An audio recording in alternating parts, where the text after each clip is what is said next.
মাদ্রাসা কিভাবে হিসাব কি নাম আপনাদের মাদ্রাসা কি নাম? আমাদের জামিয়া নোমানিয়া ফুতুরহাটি। আমরা কিভাবে হিসাব রাখলে সরকারকে তথা জনগণকে আমরা হিসাবটা দিতে পারবো বা হিসাবটা সঠিকভাবে রাখতে পারবো সেটা জানার জন্য বিশেষ করে আমি মাদ্রাসা বসিরহাট এলাম। কিভাবে এলেন? আরো তো মাদ্রাসা ছিল, আরো তো মাদ্রাসা ছিল। অনেকের মারফত এটা শুনেছি যে এখানকার হিসাবপত্র খুব ক্লিয়ার।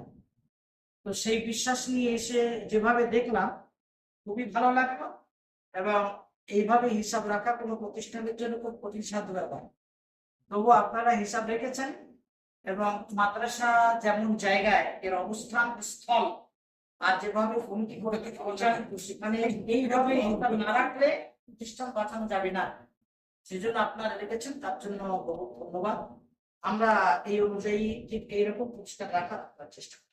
দোয়া করে দেন। আল্লাহ রাব্বুল আলামিন যেন আপনাদেরকে আরো ভালোভাবে আপনারা কিছু প্রমাণ আপনারা কিছু প্রমাণ নিয়েছেন তাদের তো কিছু আমরা আপনাদের বিভিন্ন খাতে ভাউচার, বিল, ক্যাশবুক সবগুলো দেখেছি এবং খুবই ভালো লেগেছে। আমাদের কল্পনায় ছিল না যে এত সুন্দরভাবে আপনারা হিসাব রাখেন। স্বচ্ছতা খুবই স্বচ্ছতা।